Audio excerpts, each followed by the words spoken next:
Aujourd'hui, on va parler des parents toxiques. Je vais expliquer comment est-ce que j'ai vécu, moi, mon enfance, qu'est-ce qui s'est passé jusque-là, et comment est-ce que j'ai fait pour me reconstruire, parce que c'est une question qui m'a été posée. Et voilà. Salut toi! Alors, je l'ai dit dans plusieurs vidéos, je crois que la première vidéo dans laquelle j'ai parlé des parents toxiques, c'était dans une série de vidéos que j'avais appelée Cuisine-moi, et je crois que je n'ai sorti une seule vidéo de ce format-là. C'était le banana bread ou un truc comme ça. C'était très fouillis à l'époque. Bref. Où j'expliquais que ma mère savait pas faire à manger, que si j'avais appris à manger, c'était justement à cause de mes parents toxiques. Je mettrai peut-être le lien quelque part si je retrouve cette vidéo dans les méandres de toutes mes vidéos. Donc, mes parents toxiques, ok. J'ai vécu toute mon enfance et une grande partie de mon âge adulte en pensant que j'étais une mauvaise enfant, une mauvaise fille, que je me comportais mal, et que si j'étais aussi maltraitée par mes parents, c'est parce que je le méritais. Et j'ai vécu réellement dans cette réalité. Ça a été une réalité vraiment très très forte pour moi pendant très très très longtemps, jusqu'à mes 27 ans je dirais. Donc ça a duré longtemps, ça a duré très très longtemps.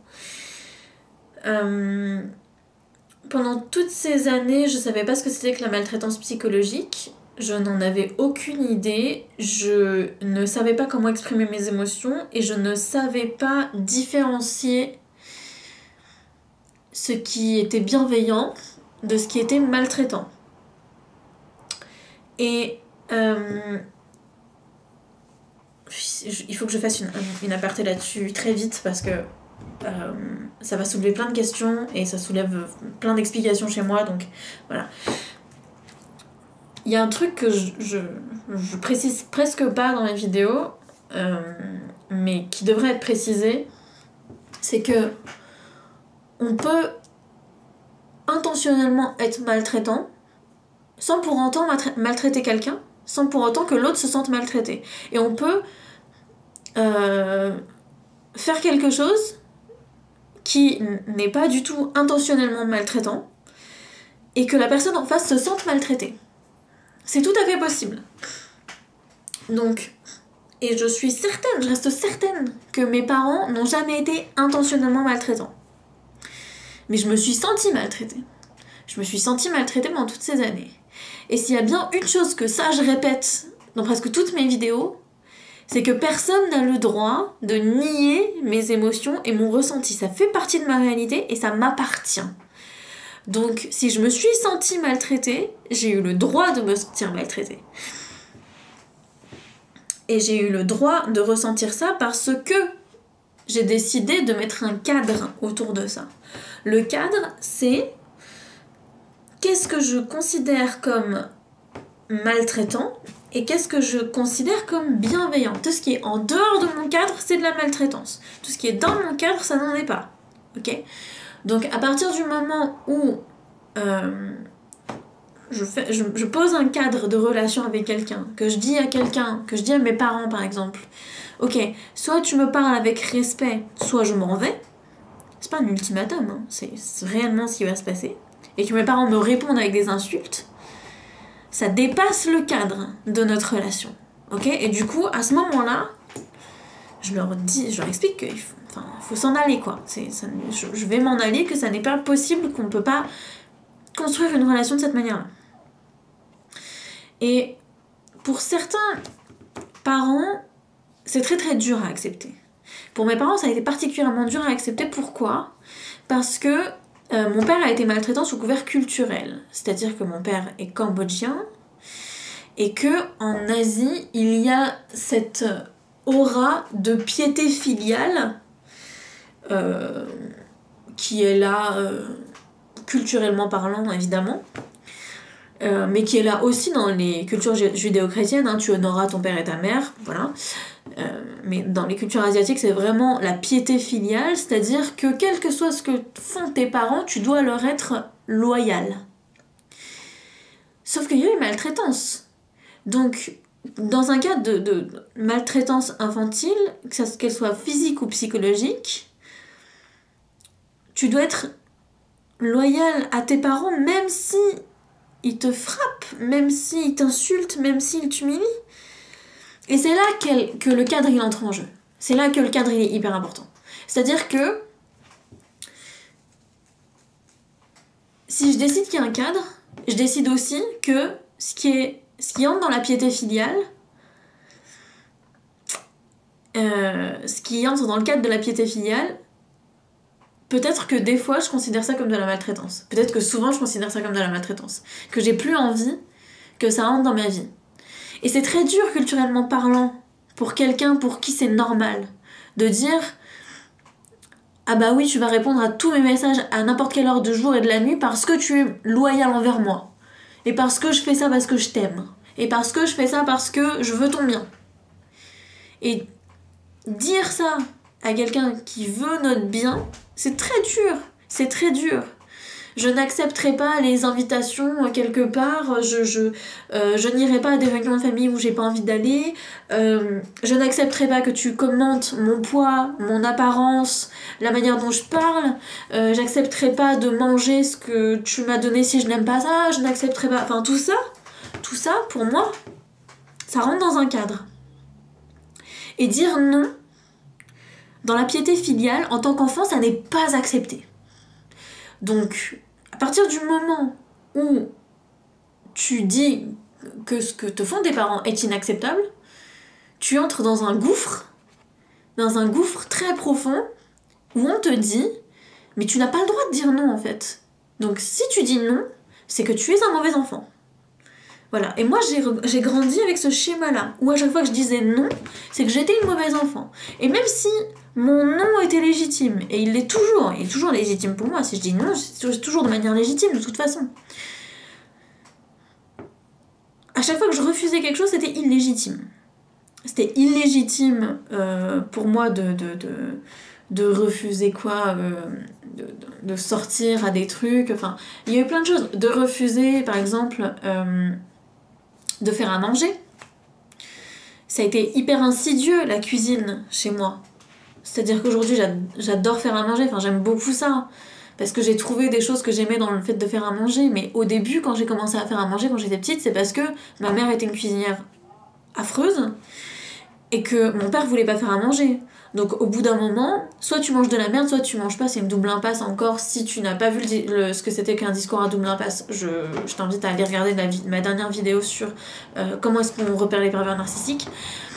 Donc il y avait cette double impasse où de toute façon j'étais perdante, soit je mangeais mal, soit je mangeais pas. Donc j'ai décidé de commencer à manger, commencer à faire à manger, mais j'avais 12 ans. Enfin, c'est incroyable, enfin j'étais trop jeune pour faire ça pour une famille de 4. J'étais trop jeune. Ça rentre dans le cadre de la maltraitance. Parce que j'étais pas consentante. J'étais obligée de le faire.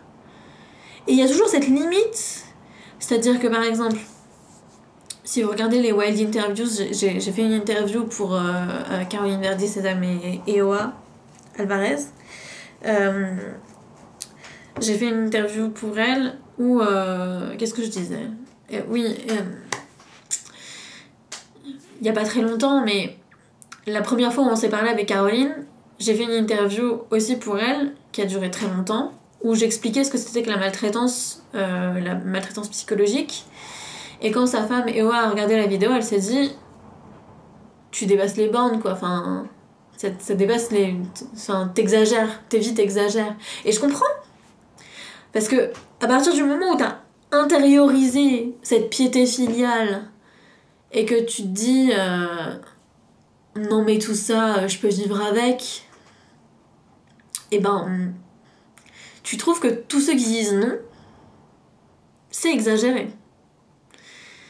Et je suis certaine encore aujourd'hui que mes parents pensent que je suis folle en fait, que je suis folle, que j'ai un trop fort caractère et que j'aurais jamais dû refuser plein de choses et préférer ma liberté plutôt que ma famille, et préférer mon bien-être à moi, seule. Comment est-ce que j'ose, moi, de manière égocentrique,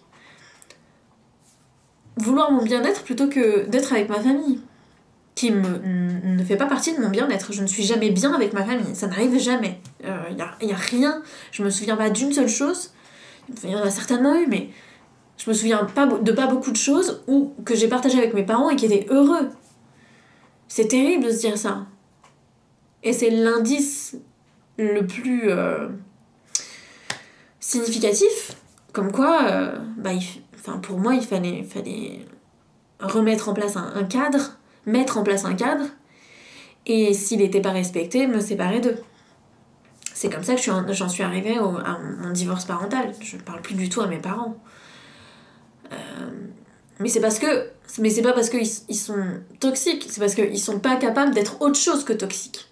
Pour moi. Ils sont pas toxiques avec tout le monde, ils sont toxiques avec moi. Et c'est leur... Désolée, il y a Mathéo qui crie dehors.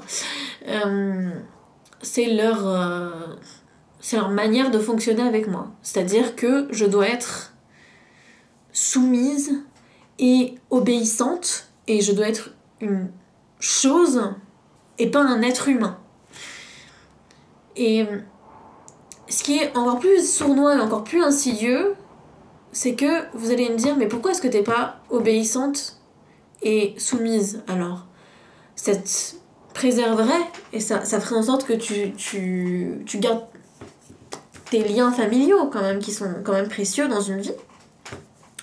Et ça, je comprends. Et j'ai essayé.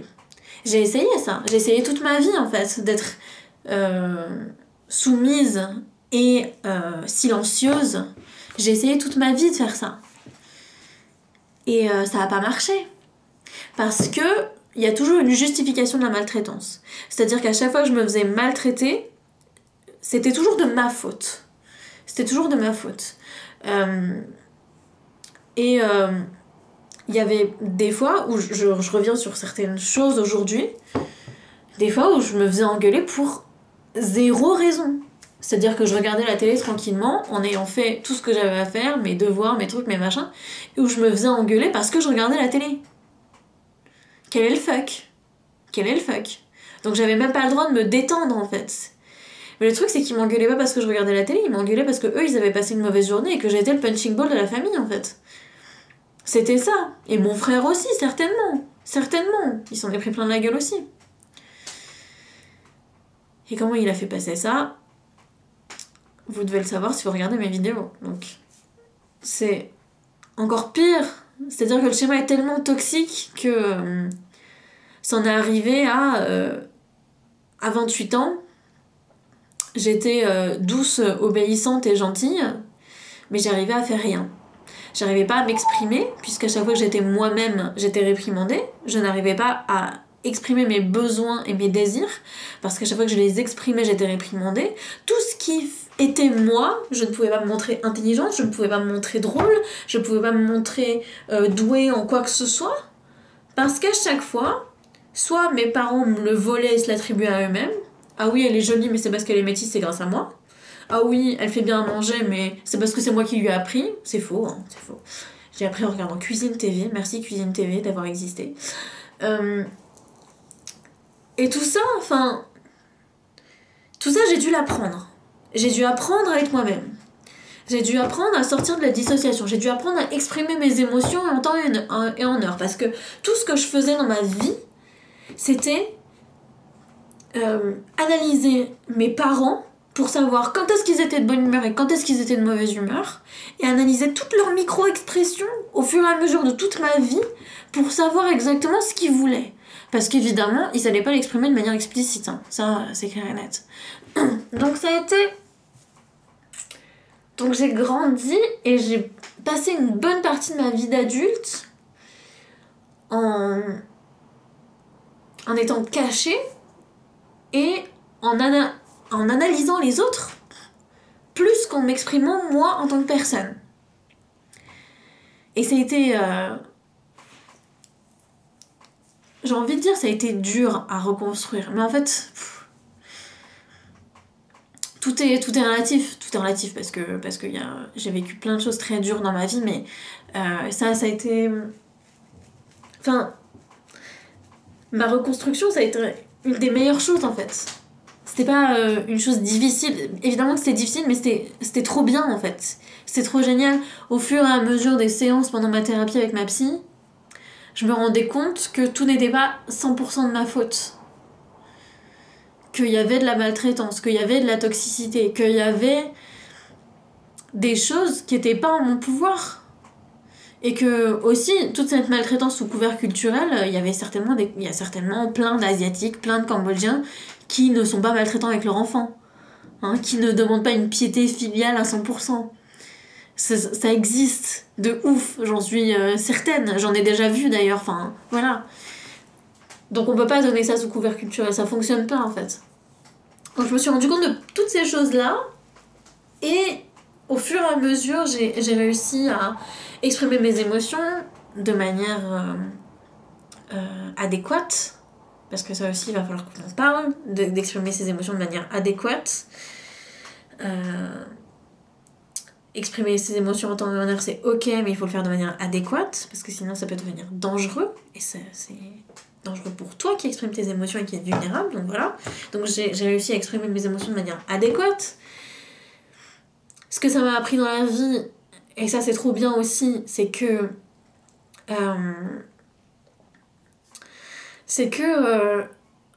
une fois que tu connais un schéma toxique, tu les connais tous, parce qu'ils font tous la même chose. Ils font tous la même chose, c'est incroyable. C'est incroyable à quel point ils se ressemblent tous, que ça soit des parents, que ça soit un conjoint, que ça soit une conjointe, que ça soit un frère ou une sœur, que ce soit quelqu'un de la famille ou pas du tout. Ils se comportent tous de la même manière. Ils ont vraiment le même schéma, et c'est... Une fois que tu l'as remarqué, c'est simple, c'est tellement simple de les voir, tu les vois à 100 km. Et aussi, ils te voient à 100 km parce qu'ils voient ta vulnérabilité. Ou alors ils pensent la sentir. Et à partir du moment où tu ne l'es plus, où tu exprimes tes émotions de manière adéquate, de manière explicite, à partir du moment où tu sais ce que tu veux, que tu as un cadre de la maltraitance qui est défini dans ta vie, et ben il n'y a plus d'attaque en fait. Tu n'es plus vulnérable, tu n'es plus attaqué par les pervers narcissiques, ça ne fonctionne plus. Ça ne fonctionne plus. Ils peuvent essayer, mais ça ne fonctionne plus. Et d'ailleurs, il faudrait que j'en parle dans une vidéo, parce que il y avait quelqu'un comme ça dans mon entourage il n'y a pas très longtemps qui a essayé, et ça s'est pas passé comme prévu pour lui. Donc voilà. Je crois que c'est tout.